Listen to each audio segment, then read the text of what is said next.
So boom, right here, we got the Balenciaga right here, but it's the Yay 24 merch on it. You know what I mean?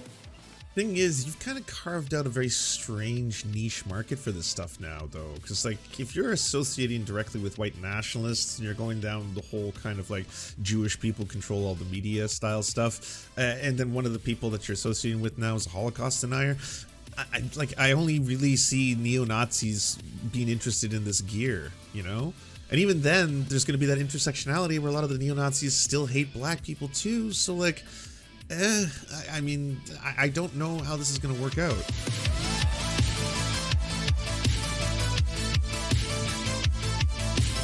So I'm sure you've all been following the Ye saga over the last little while. Definitely a very prominent and famous musician, saying a lot of anti-Semitic stuff and then effectively getting dropped by a lot of his sponsors. And then we have this.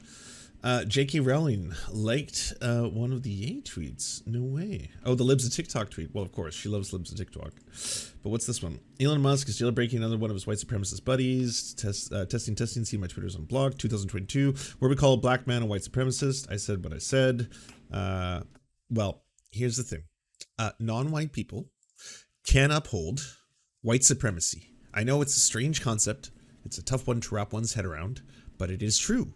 Yes, it's actually a thing. It's real. It doesn't matter if they happen to be black, if they're indigenous. People who are not white can uphold white supremacy and reinforce white supremacy. The problem with a lot of things, like systemic racism, is that it's so embedded within our society, our language, our culture, our music, our poetry, everything, fucking movies, comic books, you name it. It's so fucking woven into everything that we sometimes don't even notice that we're participating in it when we do. But then there's other people who take things a little bit further and they actively participate in wanting to reinforce it and uphold those same kind of superstructures, which is why it can be a very big problem for some people to wrap their heads around. Sometimes white liberals at the concept of, yes, racism and upholding white supremacy not being an exclusively white thing, because their analysis is kind of a little bit more cartoon-like.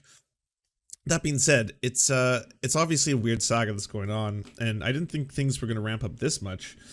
But yeah, apparently, so Right Wing Watch tweets out, "We've seen no actual evidence to support this yet, but we wouldn't be surprised to eventually discover that Nick Fuentes was part of whatever this meeting was. Fuentes has been uncharacteristically silent in recent days, but posted on Telegram last night." And this was the picture that Nick Fuentes, the fucking neo-Nazi, tweeted out. Two most banned in USA, Nick Fuentes and Ye. So that was obviously like, okay, what's gonna go on next? Then, a little bit later, Kanye West meeting with misogynistic, anti-Semitic, white nationalist, Holocaust denier, Christian fascist Nick Fuentes and neo-Nazi to plot running for president in 2024 seems like a solid career move. This is like 2022 bingo card shit, you know, where you're just like, what is going on? And then it became even more fucking 2022 up here, where it's like, yay, this is Milo Yiannopoulos right here, working on the campaign. Is that an announcement? I guess it is. It's Milo right here. How you doing, Milo? Oh, Milo, sorry. Oh, right on. Is that an announcement? I guess it is. Thanks, I accept. Like, he's surrounding himself with white supremacists, literal white supremacists. Fucking Nick Fuentes. Nick Fuentes says the N-word with the hard R, and it slips. He denies the Holocaust. This dude's as extreme as it gets. This has to be one of the most mainstream neo-Nazis out there, okay? Like, who do you think you are? Destiny? You're just gonna suddenly do a whole bunch of, like, fucking scenes and routines with him? This is so weird. Sorry, don't do that. Yay 24. You know what I'm talking about? Oh, yeah. So you are running.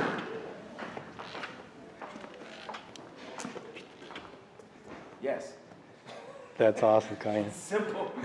Simple as that. I know if I you tell me, you know, Yeah. you should say this, you should say that, you know. It's just we're moving towards the future. It's Milo right here. Milo, man, Milo, like, okay, so Milo Yiannopoulos he has this arc, which is basically he becomes a darling child of the right. Breitbart, Steve Bannon loves him. He's basically one of the key instigators of Gamergate as well. It blows up his profile. He writes a book. He starts doing these tours, and then he gets really, really known for his like hilarious snide remarks. And honestly, it's one of those things where like people were just like, he breaks the brains of the libs. The libs can't tolerate an open and proud gay guy being super hyper conservative. Yeah, they can't process it, so he just destroys them. He wrecks them.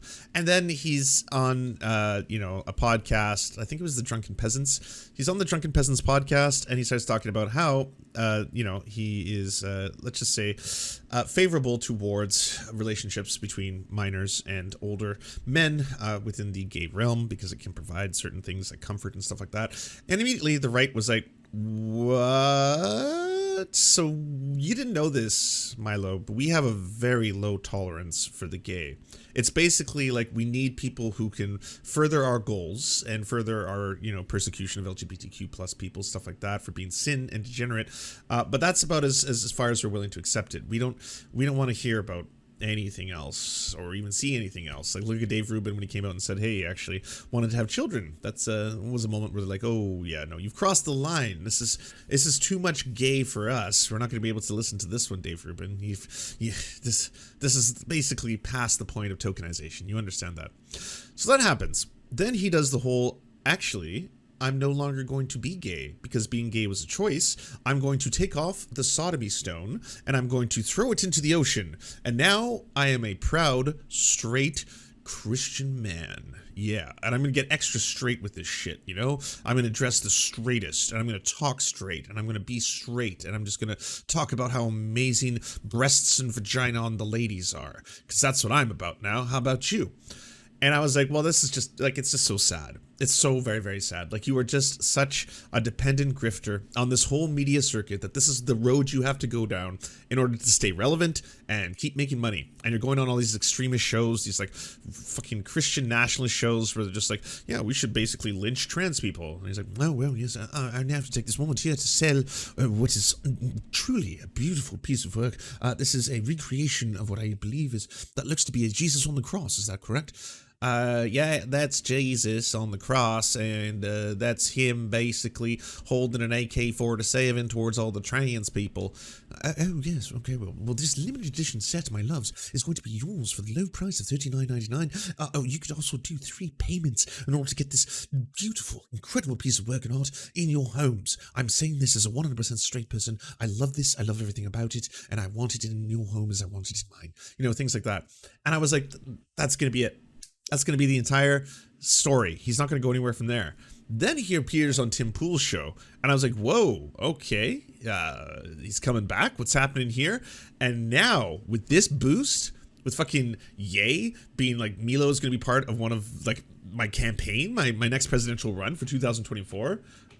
I mean, his stock in the right is going up, I'll be honest. I did not see this coming. Oh, this is a 3-minute video. Okay, we got more to cover here. Milo right here. How you doing, Working Milo? on the campaign. Oh, right on. Is that an announcement? I guess it is. Thanks, I accept. So it's all good. So boom, right here, we got the Balenciaga right here, but it's the Ye 24 merch on it. You know what I mean? Thing is, you've kind of carved out a very strange niche market for this stuff now, though, because like if you're associating directly with white nationalists and you're going down the whole kind of like Jewish people control all the media style stuff, and then one of the people that you're associating with now is a Holocaust denier, I only really see neo-Nazis being interested in this gear, you know? And even then, there's going to be that intersectionality where a lot of the neo-Nazis still hate black people too, so like, I mean, I don't know how this is going to work out. Hey guys, what's your name? Giuliano. This is Giuliano right here. He was Hey. filming me outside, so I said, just come inside. Let's take out what we're doing right here. How are you guys? Right here, so this is where we're cutting patterns. We're making the coat. Johan, can you take these out the back and lay them out so we can show them? Thanks for having me here, Connie. Absolutely. So we got some of that right here. Fuentes for VP. I wonder what Fuentes would like. What role would you see Fuentes even having in his administration? You know, like housing and development or something weird. Like I don't understand. Yay 24. You know what I'm talking about? Oh yeah. It's just so bizarre to see fucking Milo marching in the background. You know, all smug and shit. You know, he's even dressing better than before. So you are running. Like, what a weird turn. Yes. Like, Milo couldn't have predicted this. He, like, a year ago couldn't have been like, okay, you know what, darling, here's my trajectory. I can get in the good graces of the entire right-wing sphere. All I need to do is very, very shortly, I'll begin my, you know, saying that I'm straight. I'll throw away my stone and all this stuff. I'll basically live with my husband, but we'll just be, you know, non-consensual lovers. But, you know, we may do the occasional moment of weakness as it is, darling, you know, all that kind of stuff. And then afterwards, I assume that Ye, aka Kanye West, is going to take a very, very strong turn towards being hardcore anti-Semitic, so much so publicly that he'll be somewhat disgraced amongst the left, but amongst the right, he will be a new darling child, and that's where I will come in and join his campaign for 2024. This is the plan, and this is the best way to go about it. And like, do you genuinely think he thought about any of this? Like, this is fucking, you won the lottery, you know? That's awesome, Kanye. Simple. Simple as He was that. working with Marjorie Taylor Greene too, that is true. You know, Yeah. He's been oozing his way back into all these different It's campaigns. just we're moving towards the future.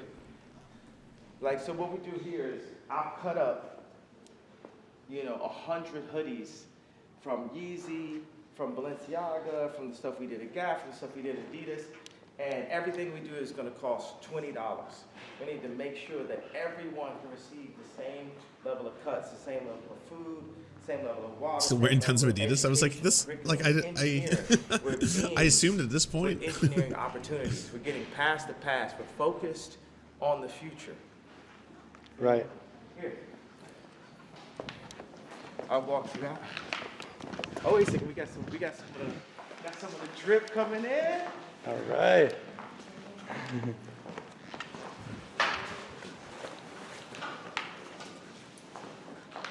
It is also truly incredible how fast the right swoops in to take advantage of these kind of moments, you know? When it's like you find an opportunity where there's someone who's either incredibly famous or someone who you can basically exploit in every way, shape, and form to push and further your own ambitions, goals, which include white supremacy. Like, that all of a sudden happens, they are just all over it. It's like, oh yes, with open doors. New stuff, Kanye?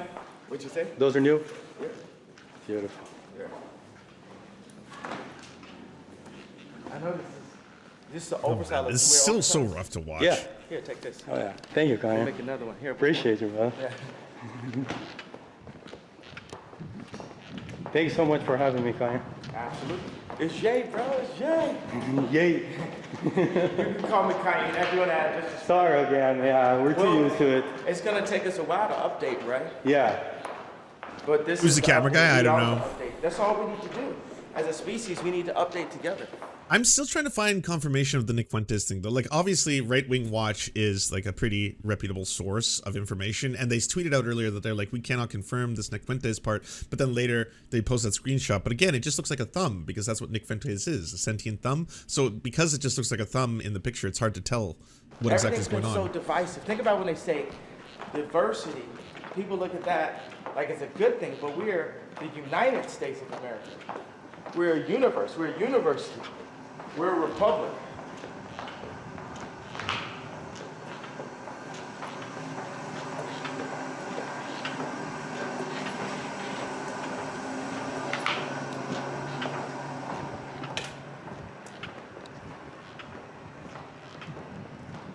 All right. Here you go. Thank you so much for having me, bro. Absolutely. You're the best. Thank you very much. Yeah, Can you pause that? absolutely. It's just really too bad. Across the board. Do you enjoy the Serfs but prefer not to have to use your eyeballs? Many are saying this. Well, we've got the solution for you.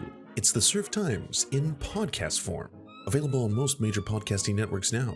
If you enjoy it, please consider leaving a good review and feedback because it really helps the show out, apparently, and it's free, just like the podcast. To our gods, Xander Corvus and Peyton L. Juste, We shall spend many a generations building mighty cathedrals in your honor. To our monarch, Tom Spiker, we are but your oafish jesters, here to offer you a laugh at any opportunity. To our brave knights of the Round Table, Rachel Kay, Izzy Solidarity, Victoria Bell, Sebastian Demmel, Mark Harmon, Benji Arney, Scary Earth Human, Tony, DM Rivera, Resident Scarecrow, Sir Nickus, Cheryl Alvarez, Ruby Kelly, Brandon, Words Greenwood, Everything Important, Hegbert Celine, Matthew Scarborough, Stellar Vision, Ariane McCarthy, Doug Cady, Daniel Sutton, Jenna Tal, Dark Puppy, Quiet One 85, Anna Loves Riley, Omni, Riley and Anna, Poodlehawk, Multimondi, Trevbot EXE, Brian Ephraim, Anthropophojack, Catherine, Ramon Acosta, Nkosin, Ralph Parler, Violent Orchard, Political Puppy, La Media Panza, Todd Buckingham, and Todd La Jeunesse. We salute our valiant heroes off to fight injustice everywhere.